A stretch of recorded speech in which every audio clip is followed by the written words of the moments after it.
तो चलिए बच्चों, हम वृत्त पढ़ रहे थे 10वां नंबर चैप्टर, जिसमें पिछले वीडियो में हम एक क्वेश्चन किए हुए थे 3रा नंबर का और 10.1 प्रमेय भी किए हुए थे। आज हम इस वीडियो में कुछ क्वेश्चंस करेंगे और 10.2 जो प्रमेय है हमारा उसको हम सिद्ध करेंगे। चलिए देखते हैं क्या है हमारा 10.2 प्रमेय। तो यह हमारा प्रमेय है, कह रहा है कि बाह्य बिंदु से मतलब बाहरी बिंदु से वृत्त पर खींची गई स्पर्श रेखाओं की लंबाई बराबर होती है। हमें वो क्या करना है, सिद्ध करके दिखाना है कि बाहरी बिंदु से केवल 2 स्पर्श रेखा खींची जा सकती है किसी वृत्त पर, तो वो बराबर होती है आपस में। ये सही बात है, लेकिन कैसे वो हमें दिखाना है। आइए सॉल्व करते हैं।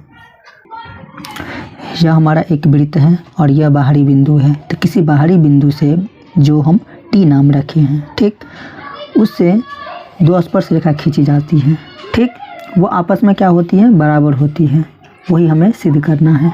तो ये 2 स्पर्श रेखा खींची जा सकती है।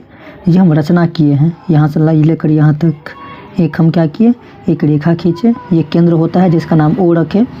इस दोनों को नाम पी और क्यू रखे हैं हम। और हम 10.1 पर में पढ़े हैं कि जब 2 स्पर्श रेखा होती है किसी बिंदु पर खींचती है तो वृत्त का जो बिंदु होता है वहाँ से केंद्र पर जो पड़ता है रेखा वो क्या होता है, लंब होता है, मतलब 90 डिग्री होता है। 10.1 हम प्रमेय पढ़े हैं, ठीक, कि वृत्त के किसी बिंदु से केंद्र पर पड़ने वाली जो रेखा होती है वो लंब होती है। तो यहाँ भी ये लंब हो जाएगा, ठीक है। अब जब ये लंब हो जाएगा तो क्या तरीका क्या है प्रमेय को सिद्ध करने का। सबसे पहले आपको दिया क्या है वो लिखा जाता है। तो क्या सब दिया है आपके क्वेश्चन में कि टी पी और टी क्यू केंद्र ओ वाले वृत्त की 2 स्पर्श रेखाएं हैं। सही बात है कि टी पी और टी क्यू केंद्र ओ वाला जो है उसका 2 स्पर्श रेखा है, ठीक, ये दिया है आपके बुक में। उसके बाद हमें सिद्ध क्या करना है, सिद्ध यही करना है कि टी पी जो होता है वो बराबर होता है किसके, टी क्यू के।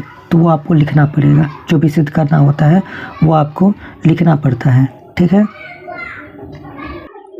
अब हम इसे उत्पत्ति से लिखेंगे, मतलब हल करना आप शुरू हम कर रहे हैं।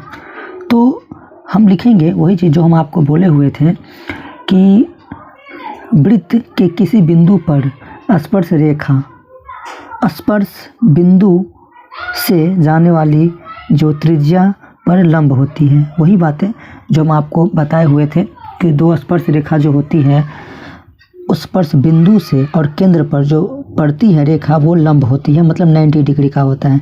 यही बात यहाँ पर आपको लिखना भी पड़ेगा, ठीक है।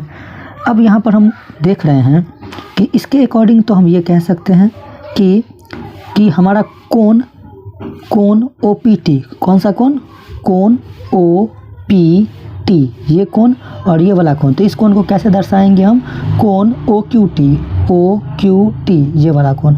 ये दोनों कोण आपस में क्या हो जाएगा, फिर बराबर हो जाएगा, क्योंकि दोनों स्पर्श रेखा आपस में बराबर होती है तो उसका कोण भी आपस में क्या हो जाएगा, बराबर हो जाएगा। तो इसको हम इस तरह से लिखेंगे कि अतः कोण ओ पी टी बराबर होगा कोण किसके, तो ओ क्यू टी के। वो दोनों क्या है आपस में 90 डिग्री है। सिंपल था, ठीक। अब यहाँ पर हम एक चीज़ देख रहे हैं कि जब दो समकोण त्रिभुज है हमारे पास, 2 समकोण त्रिभुज बन रहा है हमारे पास, तो जब 2 समकोण त्रिभुज यहाँ पर बन रहा है तो पाइथागोरस प्रमेय आराम से लगा सकते हैं। 2 त्रिभुज क्या है ना हमारे पास, कौन कौन सा, टी ओ पी एक समकोण त्रिभुज ये हो गया, दूसरा ओ क्यू टी समकोण त्रिभुज ये हो गया। तो दोनों में हम पाइथागोरस प्रमेय लगाएंगे। तो पाइथागोरस प्रमेय क्या लग सकता है, सबसे पहला त्रिभुज हम लेंगे कौन सा, ओ पी टी, त्रिभुज कौन सा, ओ पी टी। इसमें हम त्रिभुज ओ पी टी लेंगे तो उसमें एक चीज़ हम देखते हैं कि इसके सामने 90 डिग्री के सामने के भुजा को क्या कहते हैं, कर्ण कहते हैं, ठीक। अब अभी किसी को भी आप लंब या आधार मान सकते हैं, कोई दिक्कत नहीं है। तो हम इसको लिख सकते हैं कि ओ पी का स्क्वायर मतलब आधार स्क्वायर प्लस में टी पी का स्क्वायर मतलब लंब स्क्वायर बराबर होता है किसके, कर्ण स्क्वायर के। ऐसा लिख सकते हैं हम। नीचे वाले त्रिभुज में भी वही करेंगे हम कि इसके सामने की भुजा क्या होगा, ये कर्ण हो जाएगा। तो हम लिख सकते हैं कि ओ क्यू का स्क्वायर मतलब आधार स्क्वायर प्लस में लंब स्क्वायर मतलब क्या, टी क्यू का स्क्वायर बराबर होगा किसके, कर्ण स्क्वायर के। दोनों त्रिभुज के लिए यही कर्ण होगा, टी क्यू ही होगा। तो बस हम वो चीज़ हम कर देंगे। जैसे यहाँ पर देखिए, हम यहाँ पर देख रहे हैं कि त्रिभुज, पहले वाले त्रिभुज में, त्रिभुज किस में, OPT में देख रहे हैं कि OP स्क्वायर मतलब आधार स्क्वायर प्लस TP मतलब लंब स्क्वायर बराबर हो जाएगा TQ स्क्वायर, कर्ण स्क्वायर के। समीकरण 1 हो जाएगा। ठीक उसी तरह से नीचे वाले त्रिभुज में भी वही हम चीज़ करेंगे कि त्रिभुज OQT में OP का स्क्वायर प्लस में TQ का स्क्वायर बराबर हो जाएगा TO के स्क्वायर के। समीकरण नंबर ये हमारा 2 हो जाएगा। फिर हम क्या करेंगे, समीकरण 1 और 2 में क्या करेंगे, ध्यान से देखिए कि ये समीकरण 2 से TO का जो मान है ना, TO किसके बराबर है, OP स्क्वायर प्लस में TQ स्क्वायर के बराबर है। तो समीकरण 1 में जाकर के हम रख देंगे ये पूरा को, इस पूरे को TO के जगह पर रख देंगे। देखिए कैसे, यहाँ पर हम लिखेंगे कि समीकरण 1 और 2 से तो OP स्क्वायर प्लस में TP स्क्वायर, समीकरण 1 ऐसे ही रहेगा यहाँ तक। TO के जगह पर हम क्या करेंगे, ये पूरा रख दिए। यहाँ पर देखिए OQ का स्क्वायर प्लस में TQ का स्क्वायर हो जाएगा। ठीक, अब एक बात आप गौर कीजिए शांति से कि ये जो हमारा लंब था वो क्या था, एक त्रिज्या भी तो था ना, इसे हम त्रिज्या भी तो कह सकते हैं, आराम से कह सकते हैं हम त्रिज्या।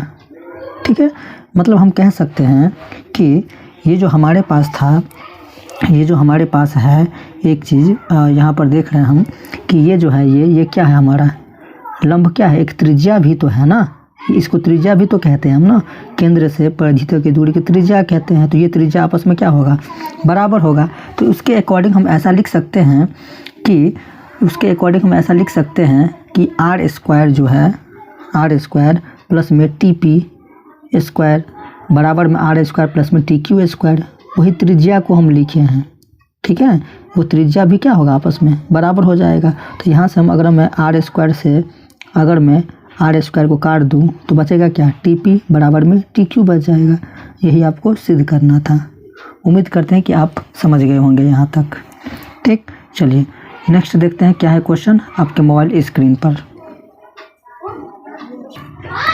पहला क्वेश्चन है 10.2 का कि एक बिंदु Q से एक वृत्त पर स्पर्श रेखा की लंबाई 24 सेंटीमीटर है। बाहरी बिंदु एक Q होगा। अब वृत्त की स्पर्श रेखा की लंबाई ये दे दिया है 24 सेंटीमीटर। Q की केंद्र से दूरी जो है वो 25 सेंटीमीटर है। तो वृत्त की त्रिज्या हमें ज्ञात करना है। बहुत आसान है। देखिए सबसे पहले क्वेश्चन था कि बिंदु Q से वृत्त की स्पर्श रेखा, ये है स्पर्श रेखा की लंबाई 24 सेंटीमीटर। ठीक है, और कह रहा है कि वृत्त के केंद्र से ये केंद्र हमारा है O है। कह रहा है वृत्त के केंद्र से जो Q तक की दूरी है वो क्या है, 25 सेंटीमीटर है। ठीक है, तो ये त्रिज्या हमें ज्ञात करना है। नाम रख दिए O Q और इसको P नाम रख दिए। ठीक, हमें निकालना क्या है, ये निकालना है। समकोण त्रिभुज नज़र आ रहा है तो फॉर्मूला कौन सा लगेगा, पाइथागोरस प्रमेय, कर्ण स्क्वायर बराबर लंब स्क्वायर प्लस आधार स्क्वायर। तो हमें पता है कि 90 डिग्री के सामने की भुजा को कर्ण कहते हैं। तो ये कर्ण हो जाएगा हमारा OQ, कर्ण हो जाएगा। तो हम लिख सकते हैं कि ये आधार स्क्वायर मतलब क्या कि OP का स्क्वायर प्लस में ये QP का स्क्वायर बराबर हो जाएगा किसके, तो कर्ण के स्क्वायर के, मतलब QO के स्क्वायर के बराबर हो जाएगा। अब हमें पता है कि OP क्या है हमारे पास, O और P, वो तो हमें निकालना है, उसको ऐसे ही छोड़ देंगे। QP क्या है आपके पास, QP, तो QP जो है हमारे पास वो है 24 सेंटीमीटर। स्क्वायर कर दीजिए। QO क्या है, Q और O 25 सेंटीमीटर है, उसका स्क्वायर कर देंगे। तो OP का स्क्वायर ऐसे ही रह जाएगा। 24 का स्क्वायर कितना हो जाएगा, और प्लस में 25 का स्क्वायर कितना हो जाएगा, 625 हो जाएगा। तो यहाँ पर हो जाएगा कि OP स्क्वायर बराबर में क्या होगा, और यहाँ पर प्लस का साइन होगा, यहाँ पर प्लस का साइन होगा। OP स्क्वायर बराबर हो जाएगा 625 प्लस का 576 उधर गया तो माइनस का 576 हो जाएगा। तो OP स्क्वायर बराबर हो जाएगा यहाँ पर OP स्क्वायर हो जाएगा, इसको घटा देंगे तो कितना हो जाएगा, 49 हो जाएगा। ठीक है, और यहाँ पर फिर देख रहे हैं कि OP बराबर वर्ग जब साइड चेंज करता है तो वर्गमूल बनता है, तो रूट का 49 का जो हम वर्गमूल निकालेंगे तो कितना हो जाएगा, 7 हो जाएगा। तो ऑप्शन नंबर ए जो है वो हमारा क्या हो जाएगा, सही हो जाएगा। तो त्रिज्या जो था हमारा OP वो कितना निकला, 7 सेंटीमीटर। सिंपल सा क्वेश्चन था, इस तरह से आप बनाएंगे। चलिए आज की वीडियो में इतना ही रहने देते हैं, मिलते हैं नेक्स्ट वीडियो में।